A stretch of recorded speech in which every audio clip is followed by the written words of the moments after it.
अच्छा, जब कोई गर्भवती होता है तो उन्हें जो सबसे आम सलाह मिलती है वो क्या होती है?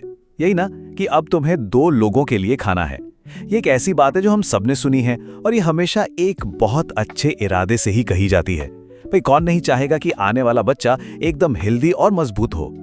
और ये जो सलाह है ना, ये तो जैसे हमारी संस्कृति का हिस्सा ही बन गई है। इसके पीछे की सोच भी बहुत सीधी है। माँ को अपने लिए और बच्चे के लिए, दोनों के लिए ज्यादा पोषण की जरूरत है। पर क्या ये हमेशा हर मामले में सच होता है? तो चलिए आज जरा इस पुरानी धारणा को थोड़ा कुरेदते हैं। क्या हो अगर 2 लोगों के लिए खाने का मतलब ये ना हो कि लगातार खाते रहना है?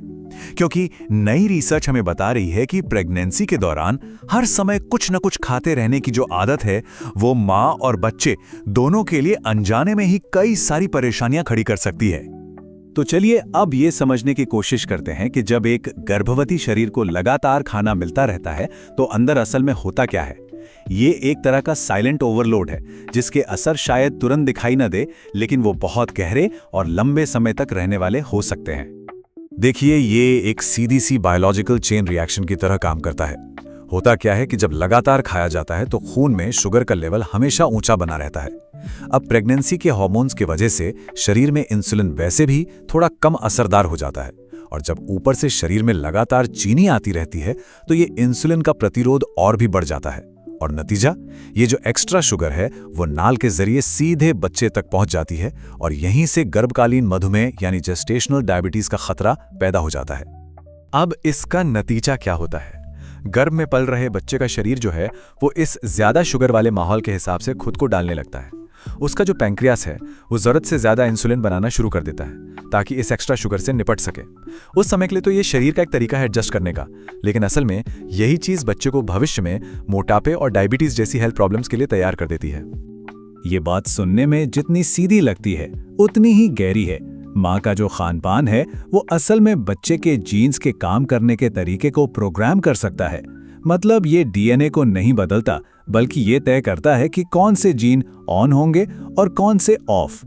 तो लगातार खाने की आदत मोटापे से जुड़े जीन्स को ऑन कर सकती है, जिससे उस बच्चे के लिए भविष्य में एक हेल्दी वजन बनाए रखना बहुत मुश्किल हो जाता है। पर कहानी सिर्फ ब्लड शुगर पर ही नहीं रुकती।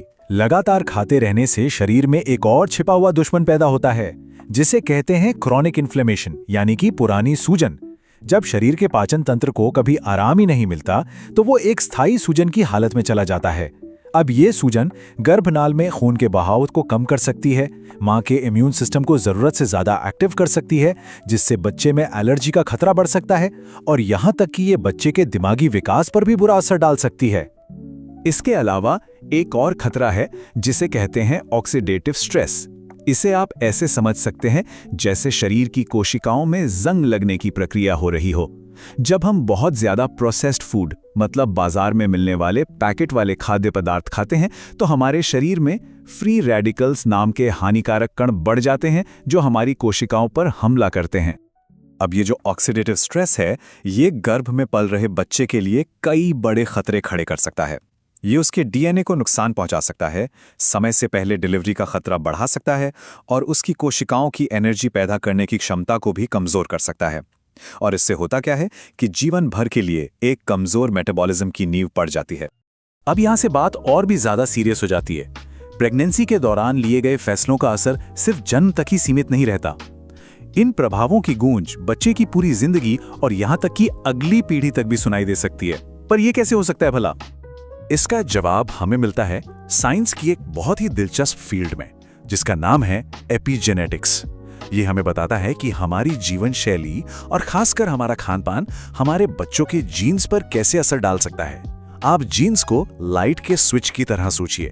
हमारा भोजन ये तय कर सकता है कि कौन सा स्विच ऑन रहेगा और कौन सा ऑफ। तो सवाल यह है कि इस एपिजेनेटिक प्रोग्रामिंग का असल जिंदगी में मतलब क्या निकलता है? इसका मतलब है एक ऐसा बच्चा जिसमें जन्म से ही मोटापे की तरफ झुकाव ज्यादा होता है। मां की सूजन और बच्चे में एएसडी और एडीएचडी जैसे न्यूरो डेवलपमेंटल मुद्दों के बीच संभावित कनेक्शन भी देखे जा रहे हैं। एलर्जी का एक नया खत्म होने वाला चक्र शुरू हो सकता है। और शायद सबसे ज्यादा चिंता की बात यह है कि एक ऐसा मेटाबॉलिक सिस्टम बच्चे को मिलता है जो जन्म से ही थका हुआ होता है, जो उसे जिंदगी भर स्वास्थ्य से जुड़ी चुनौतियों के लिए तैयार कर देता है। हाँ, ये सब सुनने में थोड़ा डरावना लग सकता है, पर एक अच्छी खबर भी है। इसका जो समाधान है वो हैरान करने वाला तो है, पर बहुत ही सरल और शक्तिशाली है। चलिए अब समस्या से समाधान की ओर बढ़ते हैं। इसका जो हल है वो इस बात में उतना नहीं है कि क्या खाया जाए, बल्कि इस बात में है कि कब खाया जाए। असली चाबी है खाली पेट का समय बनाना। ये वो समय है जो शरीर को खुद को ठीक करने, रीसेट करने और अपना संतुलन वापस पाने का मौका देता है। तो देखिए, दो तरह के माहौल बन सकते हैं। एक तरफ है लगातार खाते रहना, जिससे सूजन, स्ट्रेस और थकान होती है, और दूसरी तरफ सोच समझकर खाने में ठहराव लाना, जो शरीर को आराम देता है, सूजन कम करता है और कोशिकाओं की मरम्मत का मौका देता है।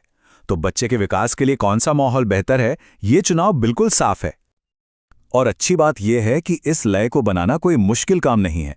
कुछ बहुत ही आसान से कदम है जो मदद कर सकते हैं, जैसे कि अपने मुख्य भोजन के बीच 5 से 6 घंटे का गैप रखने की कोशिश करें, जिसका मतलब है कि बीच बीच में स्नैकिंग से बचना, देर रात खाने से बचें ताकि पाचन तंत्र को रात भर आराम मिल सके, और हाँ, प्रोसेस्ड फूड कम करें जो ब्लड शुगर को अचानक से बढ़ा देते हैं। तो खाने के बीच का जो ये वक्त है, इसे किसी कमी की तरह नहीं देखना चाहिए। ये एक बहुत ही शक्तिशाली और सकारात्मक कदम है। ये वो समय है जो शरीर को ठीक होने का मौका देता है, और ये सिर्फ माँ के लिए नहीं है, ये आने वाले बच्चे की जिंदगी की नींव को सुरक्षित रखने का एक तोहफा है। ये सचमुच में जीवन रक्षक समय है।